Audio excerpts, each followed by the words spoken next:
Hey guys মই আজি আপোনালোকক মোৰ গাঁৱৰ ঘৰখনৰ কিছুমান মৰম লগা বস্তু দেখাবলৈ গৈ আছোঁ গতিকে আপোনালোকে ভিডিঅ'টো অলপো স্কিপ নকৰাকৈ চাই থাকিব বুলি আশা কৰিলোঁ তেন্তে বলকচোন ভিডিঅ'টো আৰম্ভ কৰোঁ হে গাইজ মোৰ নতুন এটা ভিডিঅ'লৈ সকলোকে স্বাগতম জনালোঁ আশা কৰোঁ সকলো ভালে আছে আৰু ভগৱানৰ কৃপাত ময়ো ভালে আছোঁ আৰু আজি ভিডিঅ'টো ষ্টাৰ্ট কৰিছোঁ মই মোৰ গাঁৱৰ ঘৰৰ পৰা যদিহে আপোনালোকে মোৰ আগৰ ভিডিঅ'টো চাইছে তেতিয়াহ'লে নিশ্চয় গম পাইছে মই আমাৰ গাঁৱৰ ঘৰলৈ আহিছোঁ আৰু গুৱাহাটীত থাকিলেতো প্ৰায় অকলে থাকিব লগা হয় ইয়াত ঘৰত আহিও একেবাৰে অকলশৰীয়া কিয়নো আপোনালোকক অৱশ্যে জনোৱা হোৱা নাছিলে আমাৰ বৰমা এজনী ঢুকাইছিলে আৰু বৰমাৰ শ্ৰাদ্ধ আছে কাইলৈ সেইকাৰণে মা আৰু দেউতা প্ৰায় বৰমাহঁতৰ ঘৰলৈ অহা যোৱা কৰি থাকিব লগা হৈছে আৰু দিনৰ ভাগত যেতিয়া মা দেউতা তালৈ গুচি যায় মই ঘৰত একেবাৰে অকলশৰীয়া হৈ পৰোঁ কিয়নো আমাৰ ঘৰত অকল মা আৰু দেউতাহে আৰু বা কেতিয়াবা মাজে মাজে আহি থাকে কিন্তু বাও ঘৰলৈ গুচি যাব লগা হয় ভিনদেউৰ যিহেতু স্কুল ওচৰতে আৰু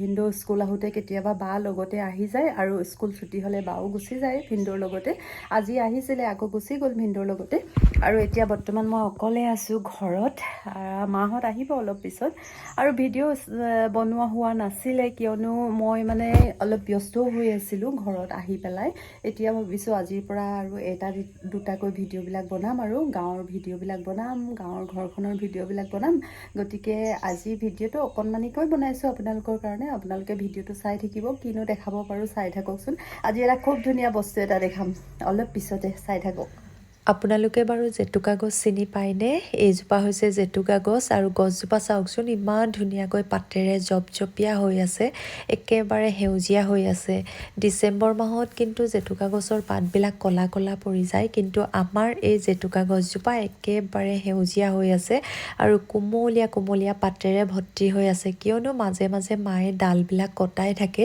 আৰু পানী ছটিয়াই থাকে সেইটো কাৰণে পাতবিলাক খুবেই ধুনীয়া হৈ থাকে আৰু আমাৰ মায়ে খুব ধুনীয়া কৰি ৰাখে গছবিলাক আৰু এইডাল হৈছে কাপোৰ মেলা ডাং গাঁৱৰ প্ৰত্যেকৰ ঘৰতে এনেকুৱাকৈ কাপোৰ মেলা এডাল ডাং থাকে আৰু এইজোপা কি ফুল নাজানো আপোনালোকে জনাবচোন ইমান ধুনীয়াকৈ ৰঙা কৰি ফুলি আছে নহয় একেবাৰে ফুলদানিটোৰ নিচিনা লাগিছে ইমান যে ধুনীয়া লাগিছে আৰু এইজোপাও মায়ে খুব ধুনীয়াকৈ ৰাখে আৰু এই হালধীয়া পাত লগা এইকেইজোপা কি বুলি কয় আপোনালোকে জানে যদি কমেণ্ট কৰি জনাবচোন খুব ধুনীয়া লাগে দেখিবলৈ এইজোপা কিন্তু ছাঁত থাকিলে সেউজীয়া হৈ থাকে আৰু ৰ'দত থাকিলে হালধীয়া হয় আমাৰ ঘৰটোত যিহেতু আগফালে বহুত বেছি ৰ'দ পৰে সেইকাৰণে পূৰা হালধীয়া হৈ আছে আৰু ইয়াৰ মাজত কিন্তু চৰাই বাঁহ আছে বহুত চৰাই ঘৰ সাজিছে সৰু এবিধ চৰাই আহে আৰু সেই চৰাইবিলাকে ঘৰ সাজি থৈছে আৰু এইকেইজোপা অলপ কলম কৰাব আছিলে কিন্তু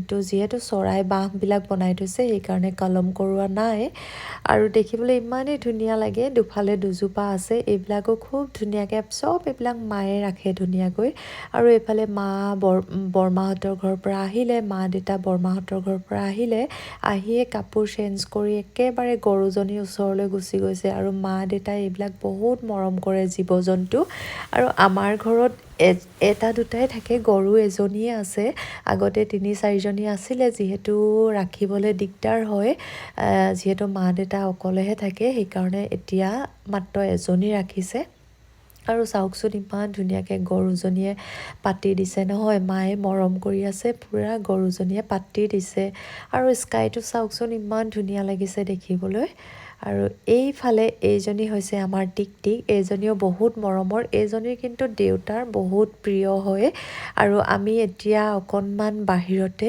অকণমান আড্ডা দিম সেইকাৰণে চব আহি গৈছে আৰু গম পাই পেলাই আৰু ইয়াৰ নাম হৈছে টিকটিক এতিয়া আমি ইয়াতে লনটোতে বহিছোঁ আগফালে অকণমান বহিছোঁ দেউতা মই আৰু মা তাকে দেখি টিকটিক একেবাৰে আহি গ'ল চাওকচোন কেনেকৈ দেউতাৰ লগত খেলি আছে নহয় মানে দেউতাক বহুত ভাল পায় আৰু দেউতা ক'ৰবাৰ পৰা আহিলে দৌৰ মাৰি আহি দেউতাৰ পূৰা ভৰিয়ে লাগি থাকে দেউতাৰ ওচৰে লাগি থাকে মানে যি কৰিলেও পাতি দিয়ে ইমান মৰম লগা চাওকচোন আৰু আমাৰ ঘৰলৈ কোনোবা মানুহ আহিলে সোধে আৰ্টিফিচিয়েল নে ৰিয়েল বুলি সোধে চাওকচোন কেনেকুৱাকৈ মানে পাতি দিছে নহয় আৰু গধূলি সময়টোত আমি ইয়াত আড্ডা মাৰি বহুত ভাল পাওঁ এইজোপা হৈছে বকুল গছ আমাৰ ঘৰৰ ফ্ৰণ্টতে আছে এই বকুল গছজোপা মায়ে লগাইছিলে এই বকুল গছজোপা আৰু এইফালে আমি বহি আছোঁ এতিয়া অলপ পিছতে চাহ খাম আৰু দেউতাই পূৰা কুকুৰাটোৰ লগত ধেমালি কৰি আছে চাওকচোন।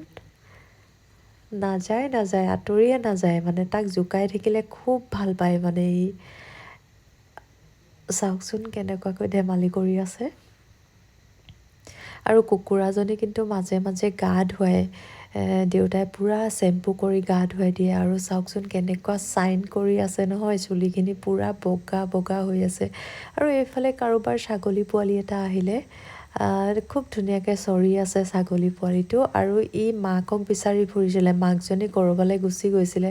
আৰু সেইফালে আমাৰ টিক চাওকচোন গেটৰ ভিতৰত আছে, আমি বাহিৰলৈ ওলাই আহিলোঁ আৰু টিকটিকে কিন্তু বাহিৰলৈ ওলাই নাহে, ভিতৰতে সোমাই আছে।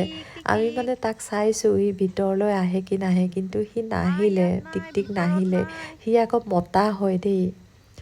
আৰু ছাগলী পোৱালিটো চাওকচোন একেবাৰে গেটৰ ভিতৰত সোমালে। মই এতিয়া তাক ওলাই দিম, কিয়নো আমাৰ নহয় ছাগলী পোৱালিটো, বেলেগৰ হয়, ৰাস্তাত কাৰোবাৰ হয় চাগে। মাকক বিচাৰি ফুৰিছে, মাকে ইয়াতে এৰি থৈ গ'ল। এতিয়া মই ইয়াক ওলাই দিম গেটৰ বাহিৰত। ইমান কিউট পোৱালিটো, ইমান মৰম লাগিছে নহয়, ৰাখি থৈ দিবলৈ মন গৈছে, কিন্তু মাকক বিচাৰি আছে, চিঞৰি আছে। সেইকাৰণে মই গেটৰ পৰা ওলাই পেলাই অকণমান গৈ ৰাস্তাত থৈ আহিলোঁ। এইফালে অকণমান ওলাই দিছোঁ। ছাগলী পোৱালিটো পূৰা চিঞৰি আছে, ইমান ধুনীয়া কিউট। আৰু এতিয়া ইয়াক অকণমান ৰাস্তাৰ ফালে থৈ আহোঁ। মাক কেইজনীমান ৰাস্তাত দেখিছোঁ, তাতে থাকিব নেকি তাৰ মাক, মানে ছাগলী কেইজনীমান দেখিছোঁ।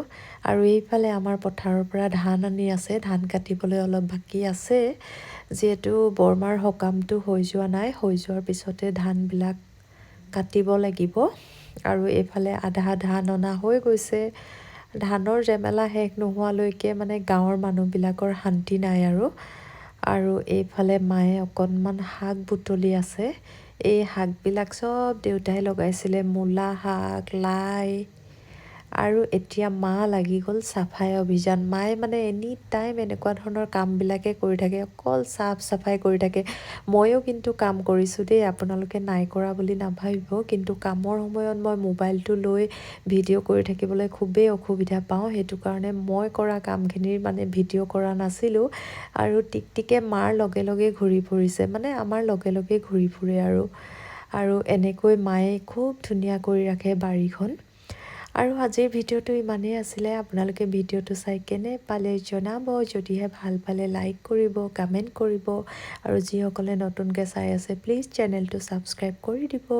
আৰু এটা অতি সোনকালে ভিডিঅ' লৈ আহিবলৈ চেষ্টা কৰিম। তেতিয়ালৈকে সকলো শান্তিৰে থাকক, সুখেৰে থাকক, বাই।